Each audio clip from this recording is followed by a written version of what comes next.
Global star Ram Charan కథానాయకుడిగా star director Shankar దర్శకత్వంలో అత్యంత ప్రతిష్టాత్మకంగా తెరకెక్కినటువంటి చిత్రమే గేమ్ చేంజర్.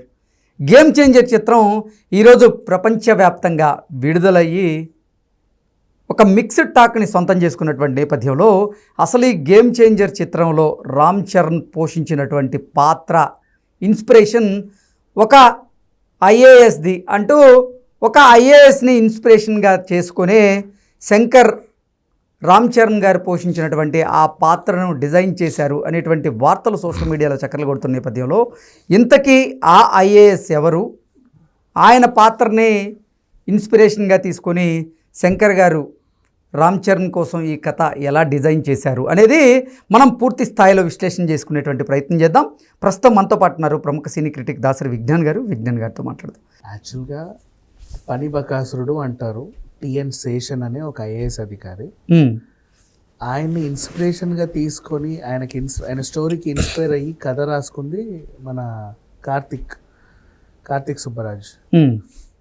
ఈయనెందుకు ఈ కథ తీసుకున్నాడో నాకు తెలియదు, కానీ ప్రస్తుతానికి ఆయన పేరు చెప్పుకోకపోవడమే బెటర్. ఇది ఆయన కథ అంటే ఆయనకు అవమానంగా తయారైంది. కనీసం ఆయన బయోపిక్ తీసి ఆ సినిమాని ఏదో రకంగా రిలీజ్ చేసుకున్నా, కనీసం అట్లీస్ట్ మన గూఢచారి తర్వాత ఏదో తీసాడే సినిమా మన హరిశేష్ ఎవరితో బయోపిక్, అలా 10 రోజులు ఆడేది. ఇది ఒక రకంగా ఉంది. సో ఆయన పేరు తీసి ఈ సినిమా కంటగట్టి ఆయన పరువు తీయకపోతే బెటర్, లేదంటే గొడవ చేస్తారు ఆయన ఫ్యాన్స్. ఇకపోతే మనం ఒక వ్యక్తులను చూసి ఇన్స్పైర్ అవ్వచ్చు, తప్పలేదు. కాకపోతే ఏంటంటే వాళ్ళ గౌరవం నిలబెట్టేలాగా సినిమాలు తీస్తే నిజంగా బాగుంటుంది. వాళ్ళని కామెడీ పీస్లను చేయకూడదు. చిత్ర విచిత్రమైన గెటప్లు వేసి, చిత్ర విచిత్రమైన వేషాలు వేసి, చేష్టలు చేసి అట్లా చేయకూడదు. ఇప్పుడు టిఎన్ శేషన్ ఆయన చాలా కష్టపడి ఐఏఎస్ అయ్యాడు. అండ్ అవినీతి నిర్మూలన చేయాలని చెప్పి చాలా కష్టపడ్డాడు. ఏ ప్రభుత్వ అధికారికి వంగలేదు, అలా చేసుకుంటూ పోయాడు.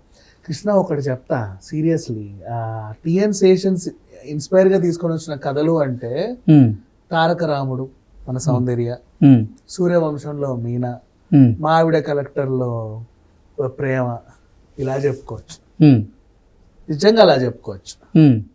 లేదా వేరే వేరే సినిమాలలో సిన్సియర్ కలెక్టర్లు ఉన్నారు కదా పాపం, అలాంటివి చెప్పుకోవచ్చు. కానీ గేమ్ చేంజర్ అంటగట్టాల్సిన అవసరం లేదా. టిఎన్ శేషన్ గారు ఒక నిజాయితీ కలిగినటువంటి ఐఏఎస్ అధికారి అంటారు. ఓకే, ఇక్కడ ఈయనని హీరోని అల్లర్చిల్లర్గా చూపించేసి విచిత్రంగా చూపించారు, చిత్ర విచిత్రమైన రూపాలు ఇచ్చి చూపించారు. సో ఆయన్ని ఈయన కంటగట్టాల్సిన అవసరం లేదు. ఇన్స్పైర్ అయితే అవ్వండి. ఏంటి ఆయన రియల్ లైఫ్లో కూడా టిఎన్ శేషన్ గారు ఐపీఎస్, ఐఏఎస్, అలాగే ఎన్నికల అధికారి, ఇన్ని విధుల్ని ఆయన నిర్వర్తించారా? ఇక్కడ ఈయన చూపించారు అంటే అమ్మాయి ఈయన బాగా కోపం అంట. ఎంత కోపం అంటే అంత కోపం. ఎవరిని చూసినా కొట్టేస్తా ఉంటాడు. ఎందుకు కొడుతున్నారో, వాళ్ళు ఎందుకు కొట్టించుకోవడానికి వస్తారో తెలియనంత కొడతాడు. అలా మొత్తం మూతులు పగిలేలా కొడతా ఉంటే నువ్వు కోపాన్ని కంట్రోల్ చేసుకో అని చెప్తాడు. నువ్వు కష్టపడి ఐపీఎస్ ఆఫీసర్ అవుతా అంటాడు. బాబు, నీకున్న కోపానికి నువ్వు ఐపీఎస్ ఆఫీసర్ అయితే విధ్వంసమే, అందరిని ఇష్టం ఉంటుంది. అసలు నువ్వు నార్మల్గానే తంతున్నావు, నీకు తన్ను అని అధికారం ఇస్తే ఇంకెంత తంతావో తెలియదు కదా. అందుకని చెప్పేసి నువ్వు ఐఏఎస్ అవ్వు, సాత్వికంగా ఉంటావు అని చెప్పింది. ఐఏఎస్కే రాస్తాడు 4-5 మార్కులు తక్కువ వచ్చాయని చెప్పేసి, 12 మార్కులు తక్కువ వచ్చాయని ఈయన ఐపీఎస్ని చేసేసారు. అలా చేసుకుంటే మరి ఈయనేం చేస్తుంది, ఐపీఎస్ అయ్యాడు అని తెలిసిన వెంటనే చిపో అని చెప్పేసి దూరంగా ఎక్కడికో వెళ్ళిపోతుంది ఏదో అడవిలోకి, ఎటుపోయిందో కూడా తెలియదు. అందుకే ఈయన పెళ్లి చేసుకోకుండా అలాగే ఉండాలనుకున్నట్టుగా స్టార్టింగ్లో వాళ్ళ అమ్మ అడిగిన దానికి ఆన్సర్గా ఓ సందర్భంలో చెప్పాడు. తాగుతా ఊగుతా అది నేదన్నా అని అడిగితే నాకు తెలియదు అని చెప్పేసి అలాగే తాగేసినే బీచ్ దగ్గర తాగుతా ఉంటాడు. వాడు ఎవడో అడుగుతాడు, నాకు తెలియదు అంటాడు. కానీ స్టోరీ చెప్పమంటే అప్పుడు చెప్తాడు ఆ ఫ్లాష్ బ్యాక్ కథ అంతా. నువ్వు చెప్పిన కథలో ఏమి ఎక్కడ ఉందో నాకు తెలుసు అన్న, వైజాగ్లో అక్కడెక్కడో ఉంటుంది అని చెబితే విజయనగరంలోనే ఎక్కడో పోతాడు ఎగేసుకుంటూ. ఇప్పుడు ఈయన ఐఏఎస్ అయ్యాడు ఆమె కోరిక మేరకు. ఆమెను చూడటానికి చూస్తే ఆమె లేదు, ఇదిగో నేను ఐఏఎస్ అయ్యాను అని చూపించుకోవడానికి. ఇది ఏటో అట్లా సాగింది కథ, అంతే. ఈ చెప్పుకోవడానికి ఏమీ లేదు. కానీ ఈ విచిత్రమైన కథని మనం అనవసరంగా శేషన్ గారికి అంటగట్టాల్సిన అవసరం లేదు. తర్వాత ఈయన ఎన్నికల అధికారి అయ్యాడు, మంత్రినితో ఏదో తగ్ ఆఫ్ వార్ నడిచింది లాస్ట్ వరకు, నువ్వానేనా. ఆ మంత్రికి ఉన్నది ఒకటే ఒక గోలు, ముఖ్యమంత్రి రాష్ట్రాన్ని దోచుకోవాలంట. ఓపెన్గానే చెప్తాడు ఆయన, డబ్బులు ఖర్చు పెట్టేసి ఎలక్షన్లో గెలుద్దాం, మళ్ళీ గెలిచిన తర్వాత దోచేసుకుందాం అని ఓపెన్గానే చెప్తాడు.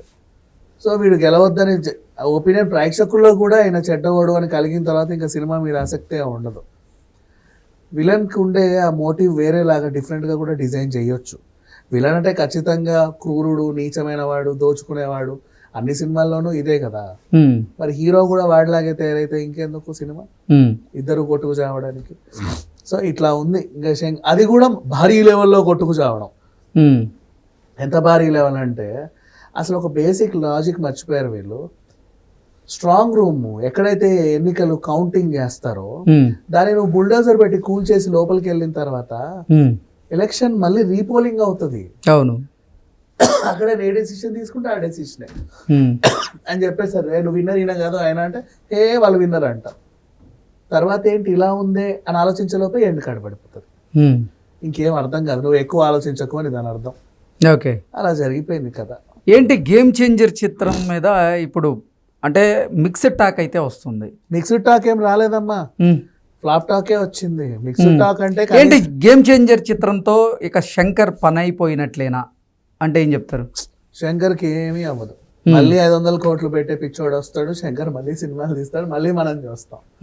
భారీతనం మళ్ళీ ఉంటది, మళ్ళీ ఓ మ్యూజిక్ డైరెక్టర్ భారీగా పాటలు తీస్తాడు. ఇది కొనసాగుతూనే ఉంటుంది. శంకర్కి ఒరిగిన నష్టమేం లేదమ్మా.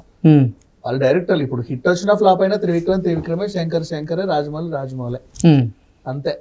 మరి ఇప్పుడు శంకర్ని నమ్మి సినిమాలు తీసేటువంటి ఈ ప్రొడ్యూసర్ల పరిస్థితి ఏంటి? అంటే ఇప్పుడు గేమ్ చేంజర్ చిత్రం నెగిటివ్ టాక్ని సొంతం చేసుకున్నటువంటి నేపథ్యంలో ఇక శంకర్ పని అయిపోయిందని, శంకర్తో సినిమాలు నిర్మించేందుకు కూడా ఎవరు ప్రొడ్యూసర్లు ముందుకు రావడం లేదు అనేటువంటి వార్తలు అయితే సోషల్ మీడియాలో చక్కర్లు కొడుతూ ఉన్నాయి. ఏంటి, ఏం జరగబోతుంది? లేదు, ఆయన తీసేవాళ్ళు ఉన్నారు భారీగా. ఇప్పుడు రజనీకాంత్ సినిమా చేస్తూ ఖచ్చితంగా డేట్లు ఇస్తాడు, ఆయన తీస్తాడు. ఇది కామనే, కొనసాగుతానే ఉంటది. కాకపోతే ఏంటంటే దిల్ రాజు లాగా తెలివిగా చేయాలి. 2 సినిమాలు పెట్టుకున్నాడు చక్కగా, ఒకటి పోయినా ఒకటి వసూలు చేస్తుందిలే అని. ఇప్పుడు ఇందులో ఎంత పోయినా 500 కోట్లు పోయినా నష్టంలా. సంక్రాంతికి వస్తున్న వెంకటేష్ బాబు సినిమా ఉందా, తీస్తుంది. ఎంత పోగొట్టినా అంత తీస్తుంది. అండ్ ఇంకొకటి, సంక్రాంతి సినిమాలకి గేమ్ చేంజర్ ఒక ముందు రిలీజ్ అయ్యి దిష్టి తీసింది అనుకో, ఇంకా చెప్పాలంటే మిగతా సినిమాలన్నీ బాగా ఆడతాయి. ఓకే అండి, థ్యాంక్ యూ సో మచ్.